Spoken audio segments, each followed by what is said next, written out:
Ba, ba, ba, ba. Hey everybody, get in here. So much to talk about. And while we're doing it, we can enjoy a delicious beverage of the breakfast kind. So if you have your cup of coffee, and you really should, get in here.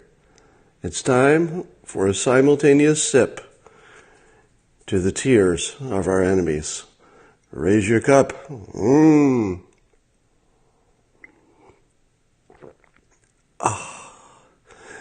For those of you who have not watched CNN in the last several hours, you really have to do it. Normally, I would not recommend one network over the other for news source, but man, do you have to watch CNN today. I'll be on CNN tomorrow, actually, Smirkanish's show. Excuse me just a second.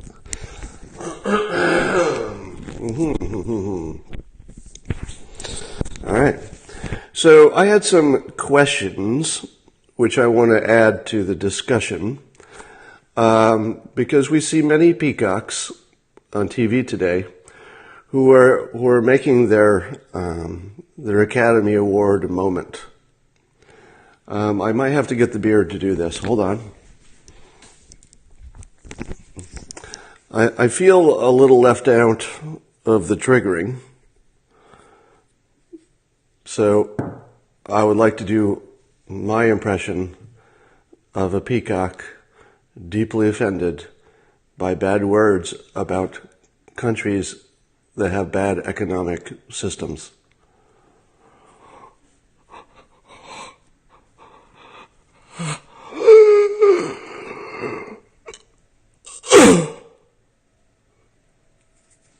Scene. All right, I have a number of questions for the press. I always like to help. I get up early. I ask some questions that the press can maybe work out during the rest of the day. I'm going to start with this question. Would the president's suggested merit-based immigration make the U.S. more white, or because the white population of the globe is around a quarter and the non-white population of the globe is closer to 75%, if you were to say, give us all the people with, let's say, college educations or a skill that can be immediately employed in the economy, would this formula, which we haven't seen yet, we don't know the details yet, but would this formula give you more white people in the United States or fewer? It seems to me that most of the people in the world are not white. So if you're letting anybody in from a country that allows, immigration to happen, or at least any country that allows people to leave, aren't you going to end up with something closer to 75% non-white people coming into the country than closer to a majority of white people in? Now, that's a question, not a statement, because I actually don't know. I don't know what the merit-based system would look like exactly or what countries are involved. But don't we need to know this? As we're sorting through what is the president's intentions, is this really some clever racist thing as opposed to something that's making America great again? This seems like a key question. So we're looking at the system he doesn't like, and we're talking about that, the system that if your country is in bad shape, you get to the front of the line. Now, I don't even know if that's a bad idea or a good idea, frankly. I'm not going to offer an opinion on that right here, but we at least need to know what to compare it to. Because if we're not comparing it to anything, I don't know. So it could be that the merit that they're talking about could be the ability to speak English. So if that's the case, you might get a different result than if it's not on the criteria. All right. Then the next question for the media is sort of a ethical question.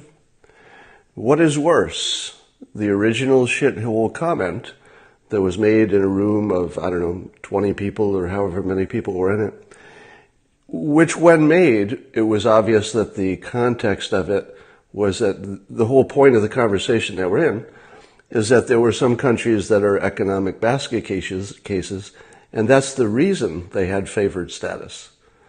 So calling countries that are economic basket cases shitholes or shithole countries is very inappropriate. It's deeply offensive, and I certainly wouldn't say it and wouldn't support it, and I can't defend it in any way.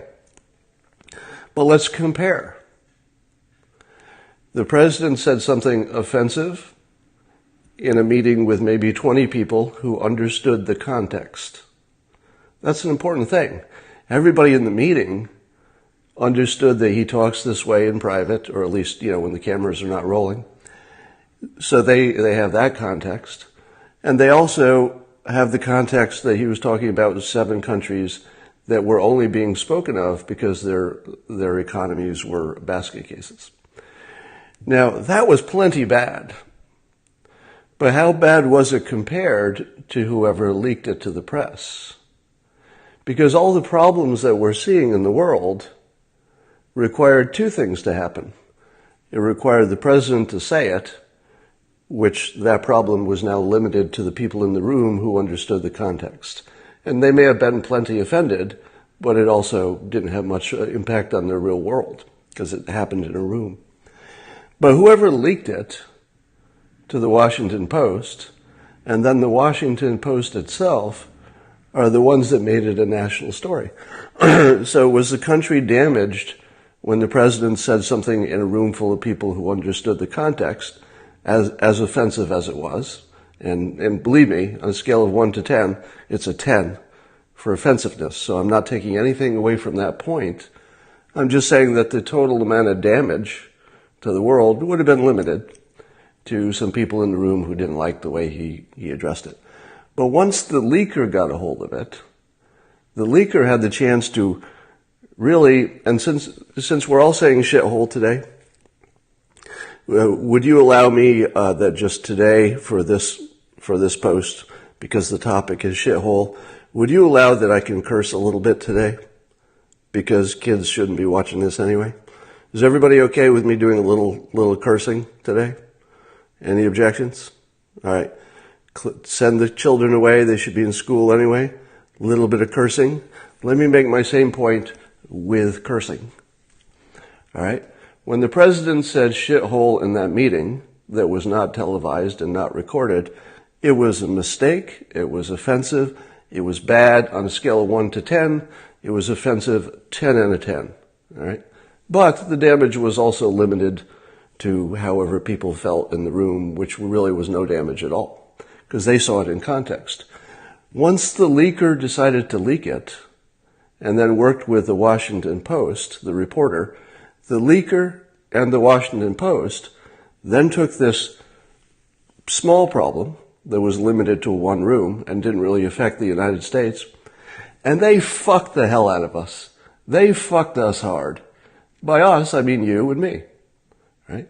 So as citizens of the United States, they fucked us as hard as you could fuck somebody. I mean, they're fucking us hard.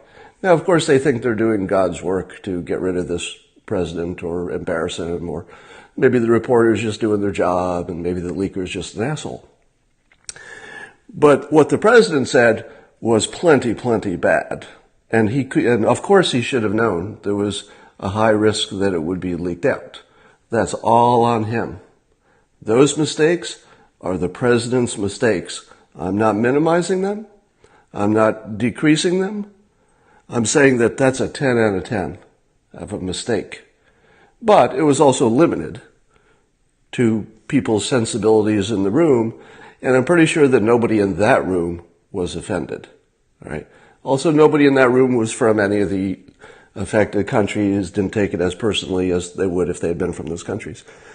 But when the leaker, whose name we don't know, and the reporter, whose name we do know, when they got together, they took this very small non-problem and they fucked the piss out of us. I mean, they fucked us hard. Right? We took this great week when the country was doing great, everything was going okay, and they just fucked us. Okay? So how do you feel about the president? You should be kind of mad, maybe disappointed. But how do you feel about the leaker and the person who decided to write this in a story and tell the world, and then take it out of the context where everybody talks that way, because these are politicians, right? They kind of all swear. They use colorful language. They all know what they're talking about. The damage, if there is some, is contained. All right. Then this next question, which you won't see the media cover, I don't think, is that the contention is that if it is racist to end favored status for these countries that are, I won't call them shitholes, I'll call them, badly economically disadvantaged countries.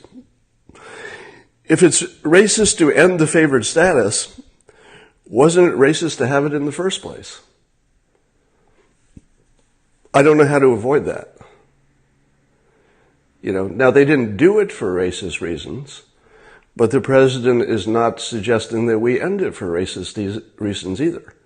So the reasons we did it were not racist. They just happened to be the countries that were economically disadvantaged. The reason the president is looking to end it is also not for a stated racist reason. You can imagine it in his head, but he didn't state anything like that. He's talking about his, he was comparing it to a merit-based immigration system, right? Which we don't know because the press hasn't told us. Would that get us more white people or fewer? If all the president did was move us from one immigration system that, that didn't have the advantage of bringing in the smarter and best people to another one, but they both reduced the number of white people in the country radically over time. I don't know how radically, but over time, because it depends on the size of the immigration flow. I'm not sure that's a big difference, and I haven't seen this reported. So we should at least know how those two things compare before we get too excited about it. Now, I've seen a lot of people saying that this is really clever on the president's part, because what he ended up doing is getting people to talk about these countries being shitholes, and then everybody says, okay, well, why would we, Yeah, so some people are saying that this is a clever plan. I'm not on that side. I don't think there was anything clever about it. I think he just used the normal way that he swears in private settings, or, semi-private settings. And then it just got taken out of context and magnified and turned into something terrible by the leaker and the Washington Post. So let me use an analogy not to persuade you, but to make a point. If you heard that somebody shot somebody in the head for no good reason and just killed them, somebody murdered somebody, on a scale of 1 to 10, how bad would that be? Well, 10, right? That's a 10 out of 10. If somebody murders somebody for no reason, 10 out of 10. That's the worst that it could be. Now if I asked you, what if somebody murdered 100 people? Is it worse to murder 100 people than it is to murder one person? Well, almost all of us would say yes, and we would say it's 100 times worse, even though the original murder is a 10 out of 10. But murdering 100 people is 100 times worse. So back to this point, the president said something that was limited in scope, like murdering one person, meaning that it's bad, right? And there's nothing good about it. It's all bad. But once the leaker and the Washington Post got a hold of it, they magnified that bad to 7 billion people. So in rough terms, the leaker and the Washington Post combined did something that by any reasonable standard is almost 1 billion times, I'm not even exaggerating, I don't think, 1 billion times worse, because that's about how many people are going to hear it. So it's 1 billion times worse on an ethical and moral standard, because it can actually change the world, change how people deal with the world, embarrass the United States, etc. All right.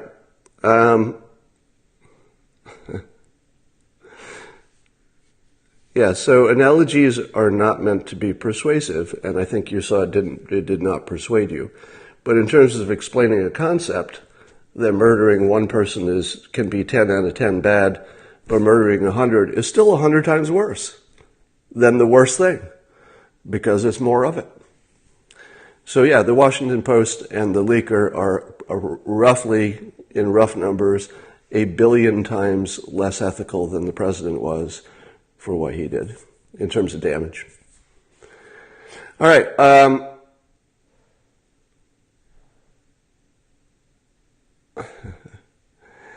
I'm just looking at your comments. The peacocks will be busy today, but I hope that they at least answer some questions for us. Did you see the Durbin comment? Yeah, so Durbin said that he says stuff like this all the time, or something like that. You consistently defend racism. When have I ever defended racism? That's a weird thing to even say. Shame on you. For what? Was there anything that anybody disagreed with here? People are going to be mad at me without disagreeing with me. If you watch what happens to my Twitter feed and what happens to me today, just watch the fallout I get for even asking these questions. It's going to be pretty brutal today.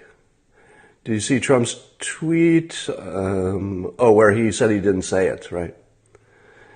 Now, saying that he didn't say it, it may be that he didn't say it in exactly the way it was quoted.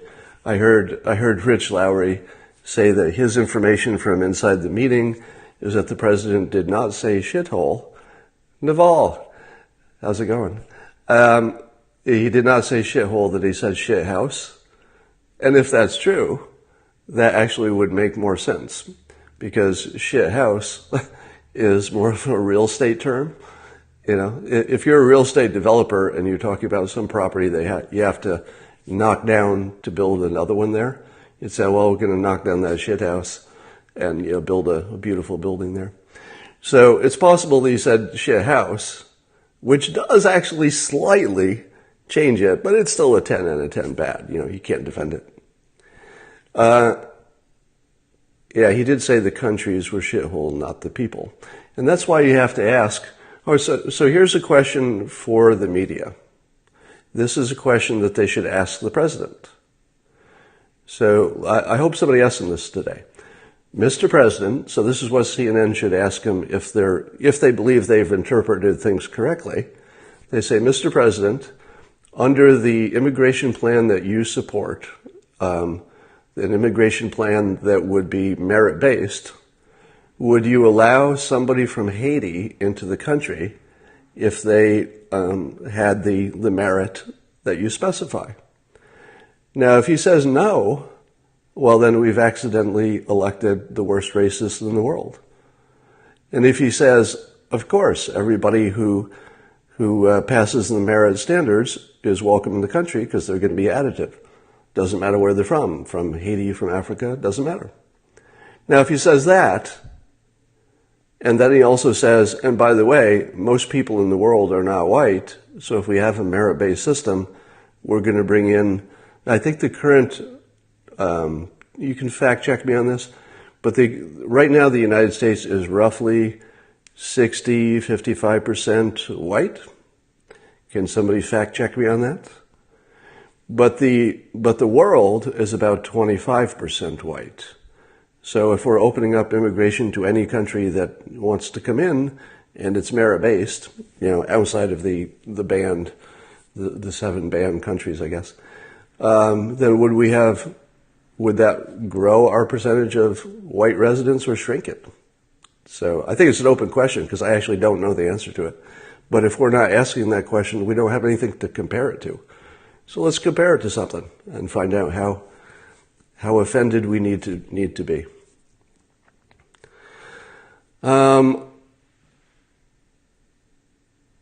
You would apologize for anything he says.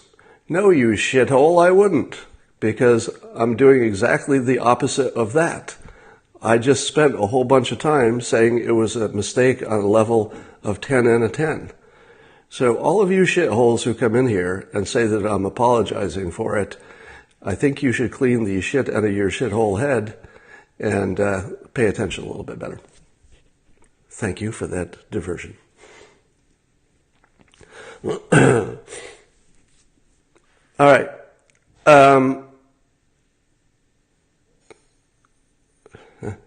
Maybe he was testing. No, I don't think there was anything especially clever about this. I think he was just using his usual colorful language in his usual shorthand way. And once it leaked, it got him in trouble. I don't think there's any complexity to this one.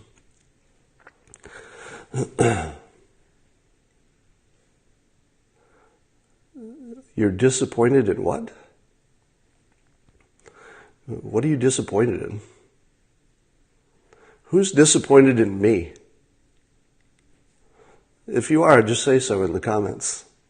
If you have a point, I'll listen to it. If there's something you should be disappointed in me, let me know what it is, and I'll tell you if I think it's valid. I think you said he was very wrong if he did in fact say it. Right. Yeah, it was a mistake of large proportion, I would say. But it was also limited to the room, except for the fucking assholes who leaked it and decided to make an article out of it. Those people fucked the world and fucked the country pretty hard.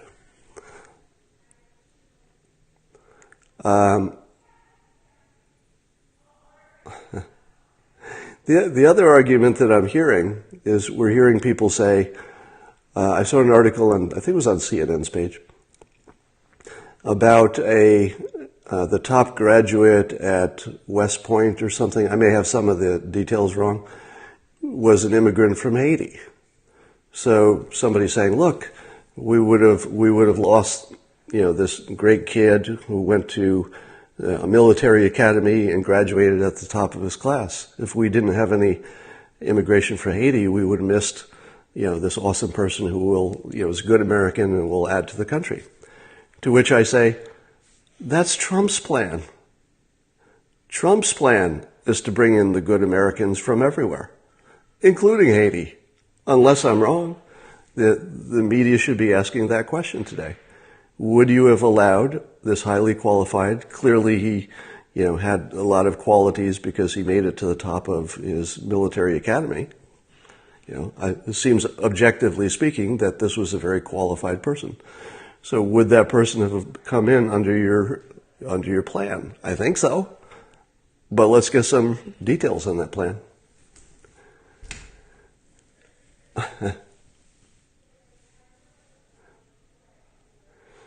Yeah, so we need to know who leaked it, because the leaker is the one who caused the damage. It is entirely appropriate, and I understand why we'd want to know if the president is a racist or not a racist, and what he says behind closed doors that might reveal, some big problem, etc. I get all that. But in this case, it's so obvious that this was colorful language speaking to the economic situation of 7 countries that were being discussed because of their economic situation, and that this is his normal colorful language for those situations. I think the leaker by far is the damage creator, even though not the original offense.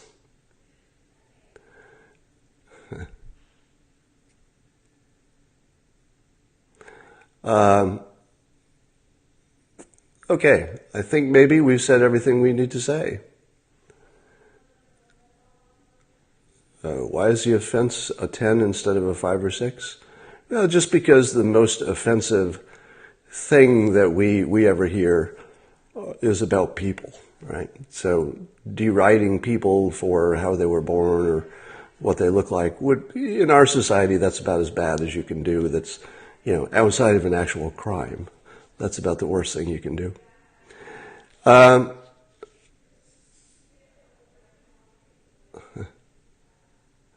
right, so let's see if we find out who the leaker was, because by any measure, the leaker is the worst person in the world. Well, actually, that might be true. I would say that the leaker might qualify as the worst person in the world today, if you consider all the damage that it will cause, and didn't need to happen. All right, I'm going to sign off now and do some other work, and